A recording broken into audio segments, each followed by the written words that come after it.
This is an Edna Lewis fundraising event. We are revitalizing and preserving the culture of Southern cookery. And that was one of the things that she was very driven and inspired by. And all of these people came out to support Edna and support the Edna Lewis Foundation. She's done a lot for she did a lot for the community of food and bev community. She was a trendsetter. In her day, she was a trendsetter, so it's more than an honor to honor one of our great ancestors in the culinary world. Oh, yeah. Everybody should look forward to just hanging out and enjoying some good Southern victuals, inspired by our great Edna Lewis. But now, even in the cookbook world, if you even look at our first book, you know, before we had all those fancy cameras, and you look at how she wrote the book and how descriptive she was with her words, and you can even smell a glass of bourbon on how she was telling you what she was cooking. I mean, I tell all my first cooks, go to Amazon, buy her first book, if you want to know about Southern cooking, and then we'll see if you're serious about working in the kitchen. Everything we do here at the Gray is touched by Edna Lewis. The more I learn about Southern food farming and distribution, it all points back to Edna Lewis. She is the recorder of a history that impacts my life on a daily basis here at the Gray.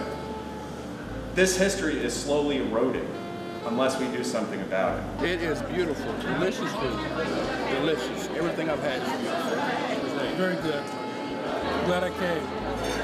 Oh, it's fantastic. My favorite is the pork belly. The food is fantastic as always, so can't miss an Edna Lewis Foundation event at the Gray. But there hasn't been anything that I haven't loved. It is the best I have ever tasted. I want to take a moment and show a little appreciation from the foundation to the chefs who took the time out of their busy schedule and came here to our wonderful city of Savannah and shared their wares with us. These are cooks among cooks. So Paul Fernbeck, a few years ago, I was in Chicago. We did an event very similar to this at Big Jones restaurant in Chicago, where Paul is the owner. PJ is, he's excited about food, and he's more passionate about his heritage and the food of South Carolina and the Low Country and that Gullah influence and that Geechee throwdown that he does.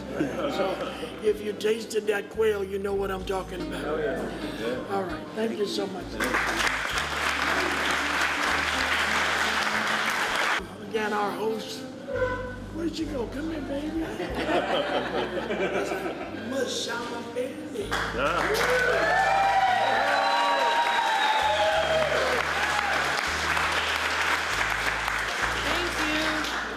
This is Mr. Dwayne Nutter, Executive Chef and owner of Southern National Restaurant, Mobile, Alabama.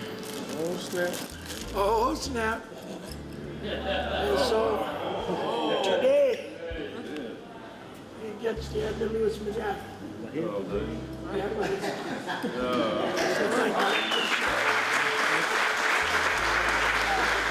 Come on up, Mr. Bernard Camouche.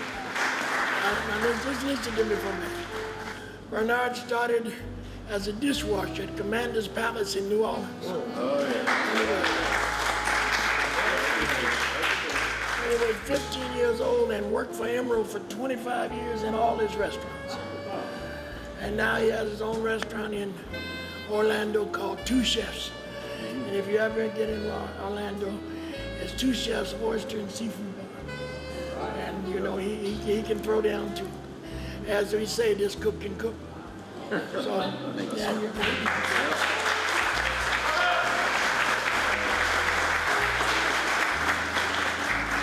And over the years, I take the privilege of calling on these young gentlemen to say, I need you coming. He had never failed me. He's been at my cooking school and taught classes. He's been in Atlanta and done wonderful things. So here's a chairman's appreciation, Bernard, for all that you've done, and I appreciate it. Thank you, sir.